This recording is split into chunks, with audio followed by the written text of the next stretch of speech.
अस्सलाम वालेकुम मोहतरम दोस्तों, मेरे साथ मेरे चाइल्डहुड फ्रेंड आज मौजूद है फिर से सलीम साहब। अस्सलाम वालेकुम। सलीम साहब के साथ बड़े दिन बाद आज दिन के टाइम पे चाय पीने का मौका हुआ, तो सलीम साहब से बात हो रही थी। तो सलीम साहब जो है पूछ रहे क्या हाल चाल है। तो मैं सलीम साहब को बताया कि सलीम साहब आज एक हैदराबाद के एक कॉलेज में बच्चे धरना दिए स्कूल में। ये बोल के धरना दिए कि टीचर के पास जाके बोले टीचर हमको आप पूरी इंग्लिश सिखाओ। तो टीचर्स बोले मैं तो पूरी पढ़ा रहा हूँ ईमानदारी से, क्या बात है बोले। तो बोले नहीं, इंग्लिश की डिक्शनरी में एक वर्ड है जो आप हमारे को नहीं सिखाए। तो क्या है वर्ड पूछे टीचर। तो बोले पुरपुरंडे बोल के एक वर्ड है इंग्लिश में। एक हैदराबाद के बहुत काबिल तरीन सियासतदान के शागिर्द है, बैरिस्टर भी है वो, काबिल तरीन शख्स। उनके बच्चे टीचर को बोले कि उन्होंने बोले कि पुरपुरंडे बोले कि एक लफ्ज है, उसके माने क्या है पूछे। तो टीचर कसम खा के बोले ऐसा कोई वर्ड इंग्लिश में नहीं है बोले। तो बच्चे बोले नहीं मैडम, हो ही नहीं सकता, क्योंकि वो बैरिस्टर असदुद्दीन ओवैसी साहब के जो है शागिर्द है। उन्होंने बोले तो बोले होंगे, क्योंकि उस्ताद ऑक्सफोर्ड यूनिवर्सिटी से उनके पढ़ के आए। टीचर आप तो ऑक्सफोर्ड यूनिवर्सिटी से नहीं पढ़ के आए, तो लिहाजा उसके मायने क्या है। वो तो टीचर बोले मैडम मैं ये जॉब से इस्तीफा दे देना चाह रही हूँ, क्योंकि ऐसे वर्ड्स बच्चे पकड़ के लेके आ रहे जो वर्ड्स कहीं भी नहीं मिलते। तो बहरहाल सलीम साहब से बोला तो सलीम साहब बोले चलो थोड़ी देर पब्लिक से, आवाम से भी बात करेंगे इस मौके पर बोल के बोले। ये सलीम साहब आप लोगों के लिए मौजूद है। अभी सऊदी अरब से हाँ, मुझे कॉल आई। अच्छा, कॉल में ये है कि हैदराबाद से कोई सियासतदान उम्रा करने के लिए गए। ओके। तो वहाँ पे कोई हैदराबादी जो है एक वीडियो वहाँ के मजहबी पुलिस को बताया। ओके। बोले कि इसके अंदर जो है साहब कुरान की आयतों को जो है वो गलत पढ़ा गया और एडिशन किया गया। अच्छा। तो बोले कहाँ बताओ। तो बोले सिरातल मस्खती बोले। तो वो लोग सुने, बोले सिरातल मुस्तकीम है, ये सिरातल मस्खती कैसा हो सकता है। तो बोले जो है देखिए साहब ये खुल का सूरा पढ़े, उसके बाद में अल्लाह समद बोल दिए। तो बोले कहाँ है उन्होंने। तो फला होटल में ठहरे हुए हैं, पकड़ के लेके आओ बोल के पकड़ के लेके आए। अच्छा। ला के वहाँ सख्त है ना कानून जी। बोले जेर जबर भी जो है आगे पीछे नहीं हो सकती आयतों में, तुम कैसा पढ़े। और तो उसमें शेख आके बोले कि नहीं इनका गर्दन मार देना कानून के हिसाब से, गला काट दो। हाँ, क्योंकि कुरान के लफ्जों में जेर जबर में भी नहीं कर सकते। तो नहीं कर सकते। नहीं। तो दूसरा बोले कि नहीं, दूसरा पुलिस वाला बोले इनके हाथ पैर काट दो। हाँ। तो अभी नो परेशान होके बोले साहब ये मेरे खिलाफ हमारे जमात के दुश्मना है, ये लोग झूठे पुरपुर रंडे करते हैं। वो लोग बोले अच्छा पुरपुर रंडे, तो चेक व्हाट इज पुरपुर रंडे बोल के फौरी वो लोग कंप्यूटर में मार के देखे। तो कहीं भी डिक्शनरी में उन लोगों को पुरपुर रंडे नहीं मिला। अच्छा। तो लोग बोले कि ये भी झूठ। उसके बाद में एक तीसरे जो उनके बड़े सुपरवाइजर थे उन्होंने पूरा सुन के बोले इसकी जबान काट डालो।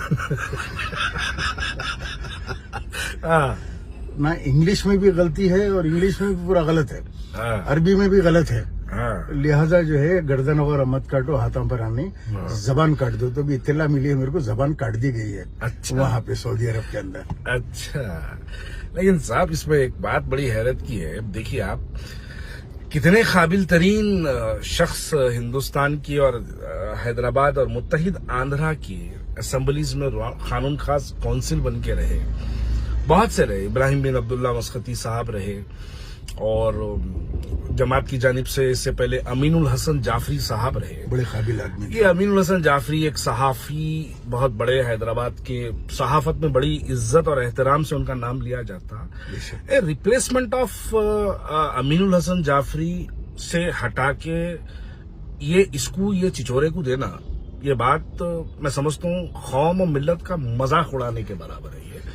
क्योंकि देखिए चाचा, इसमें है ये कि व्हाट इज एमएलसी। एमएलसी है member of legislative council. Council के अंदर आप जा रहे हैं, काउंसिल के अंदर अगर आप जा रहे हैं तो वहां पर पूरी कौम की नुमाइंदगी की जाती है। और आप उठा के देखो, जब एश्योरेंस बोलना है इंश्योरेंस बोलता, जब प्रोपेगेंडा बोलना है पुरपुरंडे बोलता। एक अजीब अरे ये बात मेरे को समझ में नहीं आती कि असदुद्दीन ओवैसी साहब ऐसे लोगों को कैसे पसंद करते हैं। जमात में आप देखिए इतने काबिल तरीन भाई ढूंढे तो कितने नहीं मिलते। आप सहाफियों में से किसी एमएलसी बना सकते थे, कोई पढ़े लिखे ग्रेजुएट एमबीए वगैरह को उठा के लेके जाके एमएलसी दे सकते, लेकिन नहीं देते। क्यों? वो इसलिए नहीं देते क्योंकि असदुद्दीन ओवैसी साहब को इस बात का अंदाजा है कि काबिल तरीन शख्स को अगर किसी पोस्ट पे फाइज किया जाए तो मैं समझता हूँ शायद वो असदुद्दीन ओवैसी साहब को ओवरटेक कर देगा।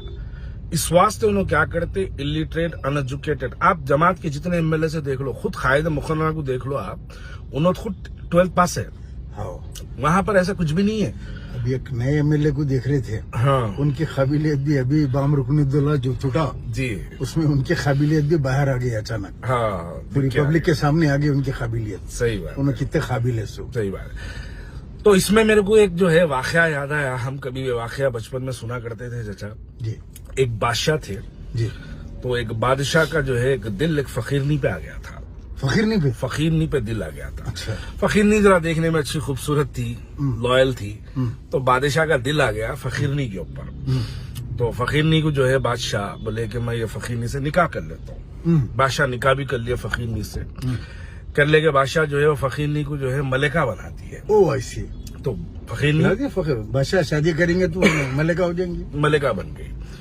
मलिका बनने के बाद वो फकीरनी को लाके जो है महल में रख लिए। अब फकीरनी अचानक मलिका बन गई। तो हुआ ये कि फकीरनी की जो है तबीयत, फकीरनी नहीं बोलना चाहिए, गुस्ताखी हो जाती, मलिका की तबीयत खराब होने लगी। तो जब मलिका की तबीयत खराब होने लगी, मलिका खाना पीना छोड़ दिए, बड़े दुबले हो जा रहे, कमजोर हो जा रहे थे, सेहत पे बड़ी असर हो रहा था। तो बादशाह क्या करे, अपनी रियासत के तमाम हकीम जो होते, इलाज करने वाले होते, उन तमाम को बुलाया बादशाह। बुला के बोले मुंह बोली रकम दूंगा मालिका की जो है तुम लोग तबीयत की सेहत ठीक करो। बोले पूरे रियासत, पूरे उस बादशाह की रियासत के पूरे जो है हकीमा मलिका का इलाज करने लगे। हर हकीम फेल होने लगा। हर हकीम फेल हो गया तो एक आपके जैसा आदमी आया बादशाह के पास, आगे बोला बादशाह मैं ये मलिका का इलाज करता हूँ। तो बादशाह क्योंकि बड़ा मायूस था तो बोला चलो ठीक है, अब तुम भी एक कोशिश कर लो, हो सकता है कि तुम्हारी कोशिश से मलिका ठीक हो जाए। तो आप क्या करें चाचा, वहां पे मलिका के जो है दरबार में, बादशाह के दरबार में आप एक 4 खिड़कियां बनाए। अच्छा। 4 खिड़कियों में 4 अलग अलग जो है आप दस्तरखान वो खाने रखे। आप मलिका बिस्तर पे पड़े थे, मलिका उठ के जो है निकले, यानी वो जो एक सड़क के जैसी 4 खिड़कियां बनाए थे अलग। तो मलिका उठ के जो है एक खिड़की में से 4 निवाले, वो खिड़की में से 2 निवाले, वो खिड़की में से 4 निवाले खा लेके मलिका जो है 2-4-8 दिन में मलिका, क्योंकि जब जिस्म में ग़िज़ा पड़ी तो मलिका तंदुरुस्त होने लगे। तो बादशाह सलामत जो है आपके जैसे शख्स को बुला के पूछे उनसे कि भाई देख, पूरे मेरी रियासत के तमाम हकीम इलाज करे, सब हकीमा फेल हो गए, तो ये कैसा इलाज हुआ, तू कैसा करा? तो बोला देखो बादशाह सलामत, दरअसल बात यह है कि ये आज मलिका है लेकिन फितरतन तो है फकीरनी। तो ये जो फितरत होती है ना चाचा, वो नहीं बदलती। तो फितरत में यानी पुरपुरंडे है, 4 जगह मन के खाने की आदत है। फितरतन पुरपुरंडे है चाचा। अब पुरपुरंडे की पे अगर नजर बादशाह की पड़ गई और वो बादशाह वो पुरपुरंडे को अगर मलिका बना दिया, ये हाल होता, तो ये पुरपुरंडे तो होना है। अच्छा, मैं हाल ही में तकरीर में सुना था, मोहतरम अकबरुद्दीन अवैसी साहब एक तकरीर में बोले थे कि उनके पास बहुत जल्द जो है वो ओवैसी हॉस्पिटल में प्लास्टिक सर्जरी का जो है मैं भी सुना था, एक सेक्शन स्टार्ट हुआ। सुना था मैं। तो मेरा इस वीडियो के जरिए उनसे गुजारिश है, आपके लिए गुजारिश। मैं करूं? नहीं, आप करती, मैं भी हूँ साथ में गुजारिश। अच्छा, चलिए। तो मेरी का गुजारिश, हाँ, मुश्तरका गुजारिश हम दोनों की तरफ से आपके लिए ये है कि इसकी फेस की सर्जरी नहीं, कम से कम इसकी जबान की सर्जरी कराइए, ताकि कुछ और तो नहीं, जिंदगी भर आपका पुरपुरंडे सही करते रहे। और आप लोग जिल्लत से बचे। हाँ, सुबह शाम कर रहा साहब, सुबह शाम कर। देखो अल्लाह ताला इसको एमएलसी बना के जमात को जिल्लत करा, सबको जलील कर सब कुछ जलील कर दे रहा, जा रहा जलील कर दे रहा चाचा। सबसे बड़ी चीज तो बादशाह सलामत को मलिका जलील कर दे रही। हो, वो बड़ा ये हाईलाइट है देखो, वो, हाँ बड़ा लोग बोल रहे उन्होंने बैरिस्टर इसको कैसा दिए, हो। और फिर बादशाह सलामत सीरियस है कई मरतबा होगा बादशाह सलामत को सीरियस कर दिया। खुदा ना खस्ता हो, काली जबान से सीरियस सदर साहब की विकेट निकल गई। नको अल्लाह सेहत दे, अल्लाह उनको सेहत दे, तंदुरुस्त तंदुरुस्त रखे रखे, क्योंकि अभी जो है मोदी को जो है बार बार हिंदुस्तान में जीतना है, चौथी बार भी जीतना है उसको, चौथी बार भी जीतना तारीख है, बनाना है तो उसको। उसके लिए असदुद्दीन ओवैसी साहब को अल्लाह सेहत दे, जरूरी है, हाँ। बहुत जरूरी है उसके लिए, वरना मोदी का क्या होगा चाचा। हाँ, वो छोड़, हमारा तो छोड़ो, मोदी, योगी का क्या होगा। हाँ, हमारा छोड़ो, अब आने वाले महाराष्ट्र में क्या होगा। हाँ, फिर अब जाके लड़ेंगे तो आएंगी ना अब हुकूमत। देखो चाचा, ना तुम इलेक्शन लड़ने के ना मैं लड़ने का हूँ, हाँ, मोदी योगी तो लड़ने के लड़ने के हैं। और असद साहब तो जाने के हैं। जाने के तो आप कोई रोक नहीं सकता, उनको कोई नहीं रोक सकता, किसी की माँ नहीं जानी मुझे आने से रोके। चाहे आप कितने भी हाँ। जो है पुरपुर अंडे कर लो आप, मगर वो जाते। लिहाजा तो पुरपुर अंडे का सब्जेक्ट आज था, पुरपुर अंडे का। और आप लोगों से भी अपील है, आप लोग भी जो है पुरपुर अंडे का शिकार मत होइए।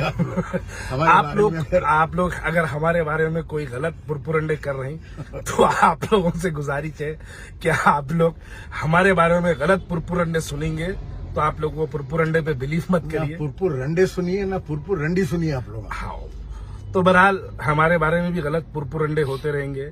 आप लोगों से गुजारिश है कि हमारे पुरपुर अंडे पे तवज्जो मत दीजिए। हमारे खिलाफ सुबह शाम हमारे खिलाफ फेसबुक पे पुरपुर अंडे किया जाता है, करते हैं आते थोड़े मुरीदा आते जो स्क्रीनशॉट लेके जाके दे तो 500 रुपए देते या गूगल पे में मारते, तो वो मुरीदों के गलत पुरपुर अंडे में आप लोग मत आइए। तो हमारा पुरपुर अंडा हमारे पास रहने दीजिए, सलीम साहब का पुरपुर अंडा सलीम साहब के पास रहने दीजिए। चलिए दोस्तों, बैठे बैठे चाय पीने के लिए आए थे तो सोचा कि दोस्तों से भी मुलाकात हो जाए। बहुत बहुत शुक्रिया, बड़ा मजा आया, सलीम साहब के साथ आज मुलाकात हुई। शुक्रिया, अस्सलाम वालेकुम।